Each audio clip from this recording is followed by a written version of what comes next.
और जितने भी अन्य भगत भाई बहन थे जो ये गाने भजन वगैरह को लेके और ये कंफ्यूज थे कि भाई क्या करें क्या ना करें। अब इसमें और बहुत सारी बातें हैं।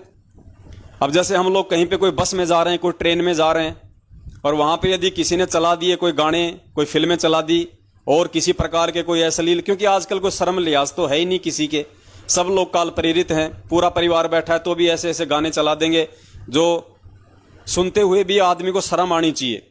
लेकिन वो लोग काल प्रेरित हैं, उनको नहीं पता इन बातों का कि ये क्या बोल रहा है, हम क्या सुन रहे हैं, पास में मेरे बच्चे बैठे, मेरी माँ बैठी है, सब लोग वो गाने सुन रहे हैं। जाओ चाहे दिल्ली मुंबई आगरा नहीं मिलेगा ऐसा, पता नहीं क्या क्या शब्द यूज करते हैं वो लोग, और सब लोग बड़े चाव से सुनते हैं कि वाह क्या गाना है। तो ऐसी स्थिति में यदि वहां कोई भगत बैठा हो तो भगत अब उस ट्रेन से नीचे कूद भी नहीं सकता, वो चलती हुई बस से नीचे भी नहीं उतर सकता, टिकट ले रखी है, जाना है उसको अपने स्थान पे। तो गुरुजी ने बताया कि हमने उन चीजों को डिक्लाइन करना है। हमने ये सोच के कि ये नादान प्राणी है, ये क्या गाने सुन रहे हैं, अभी ये आध्यात्मिक रूप से थोड़े बीमार हैं, इनको पता नहीं है, तो ये सोच के हमने वहां पे मन मार के हमने बैठे रहना है। हमने ध्यान नहीं देना, क्योंकि हमें परमात्मा ने बता दिया है कि बेटा खाने की चीज क्या है और ना खाने की चीज क्या है। हमारी आस्था उसको सुनने की नहीं होनी चाहिए। वैसे अगर वो कानों में आवाज आएगी, जाहिर सी बात है, अगर बैठे तो कान में तो आवाज आएगी, लेकिन हम हृदय से उस गाने को स्वीकार ना करें, उन शब्दों को हम स्वीकार ना करें। हाँ कि भाई कितना अच्छा, अरे वाह भाई देखो कितनी अच्छी टून है, बहुत अच्छे शब्द हैं, वाह वाह। ऐसा नहीं होना चाहिए। हमने ये सोचना चाहिए कि भाई ये दुनिया है, भांग के नशे में है, काल प्रेरित है, इनको अच्छे बुरे का ज्ञान नहीं है। हमें गुरुदेव ने ज्ञान दे दिया, तत्व ज्ञान दे दिया, हमें सही गलत से हमें परमात्मा ने परिचय करवा दिया। और परमेश्वर ने कहा कि बच्चों ये जो माइंड है ये एक चिप है, एक मेमोरी कार्ड है, और बच्चों इसमें तुम यदि तुम सत्संग भरोगे तो फिर वो सत्संग ही बाहर निकलेंगे, वैसे ही तुम्हारे विचार होंगे। इसमें यदि तुम ये गंदे गाने फिल्में भरोगे तो इसके अंदर वैसी ही तुम्हारी सोच, तुम्हारी मानसिकता, तुम्हारी विचारधारा हो जाएगी।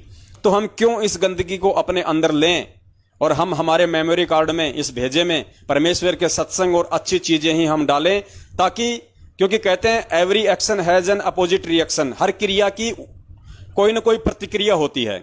अगर आपने कोई यदि गंदा गाना सुना तो वो बाहर भी निकलेगा, और वो निकलेगा कब? जब आप मंत्र करने बैठोगे, जब आप सत्संग सुनने बैठोगे, जब आप आरती करने बैठोगे, उस समय काल भगवान वो सुनी गई वो गंदी चीजें, अश्लील चीजें, बेहूदी चीजें वो आपके दिमाग में चलाना शुरू कर देगा, और वो आपको परमात्मा की भक्ति से बाधित करेगा। इसलिए हमें परमात्मा अनावश्यक रूप से ना कोई फिल्में देखने की जो है सलाह देते हैं, ना कोई गाने सुनने की सलाह देते हैं, ना किसी प्रकार के कोई चुटकुले आदि सुनने की सलाह देते हैं, ना फालतू में अपने किसी यार दोस्त रिश्तेदार से फालतू में गपशप करने की आज्ञा देते हैं।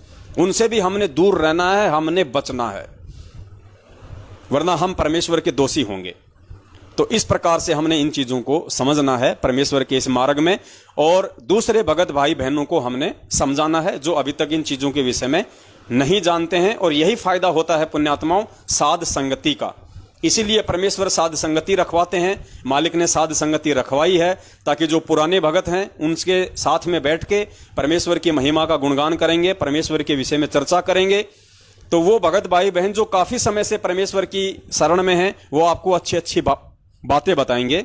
और गुरुजी ने बताया कि उस भगत के प्रति आपका जो भाव है, आपकी जो श्रद्धा है, वो एज ए गुरु भाई होनी चाहिए, एज ए गुरु भाई। और ये सोचना चाहिए कि मेरे परमेश्वर का कितना अनमोल ज्ञान है, और मेरे परमेश्वर ने, मेरे गुरुदेव ने मेरे इस भगत भाई को देखो कितनी अच्छी दया बख्शी है, जो ये गुरुदेव के उन सत्संगों को समझ पाया है। और हे पूज्य गुरुदेव, अपने इस छोटे से दास पे भी आप जी दया करो परमात्मा, जिस प्रकार से मेरे इस भगत भाई बहन के ऊपर आपने अपने सत्संगों को समझने की जो दया बख्शी है परमात्मा, आप मुझ दास पे भी बख्शी है परमात्मा। तो इस प्रकार से हमने अपनी रहनी करनी को रखना है। भगत भगत ही होता है, भगवान भगवान ही होता है। भगवान हमारा इष्ट है, गुरु हमारा इष्ट है, हमारा पूज्य है, हमारा आदरणीय है, हमारा सम्माननीय है। और जो भगत भाई बहन हैं वो सम्माननीय हैं, वो आदरणीय हैं, लेकिन वो पूज्य नहीं हो सकते कभी भी जिंदगी में, और ये कभी गलती भी किसी ने नहीं करनी है। तो इस प्रकार से पुण्यात्माओं, चाहे कोई भी भगत भाई बहन हो, सबके साथ हमने प्यार प्रेम से रहना है, सबके साथ में हमने मीठा बोलना है, और सबके प्रति हमने अपने गुरु भाई की दृष्टि से ही हमने उसको देखना है, उससे प्यार करना है, उसके प्रति अपनी श्रद्धा जाहिर करनी है एज ए गुरु भाई। फिर कोई कुछ नहीं बिगाड़ सकता, उसके बाद कोई डर नहीं, कोई भय नहीं किसी भी प्रकार का। और वैसे भी कलयुग की बिचली पीढ़ी है, परमेश्वर ने हमें इतना अच्छा ज्ञान दे दिया, इतने अच्छे सत्संग सुना दिए, उस पूज्य गुरुदेव के अलावा तो कोई किसी को इष्ट रूप में गुरु रूप में मान ही नहीं सकता। ऐसी गलती तो कोई बिल्कुल जो गधा है, जो मूर्ख है, संपट चौपट है, वो ही कर सकता है, वरना ऐसी गलती बिचली पीढ़ी में कोई नहीं कर सकता।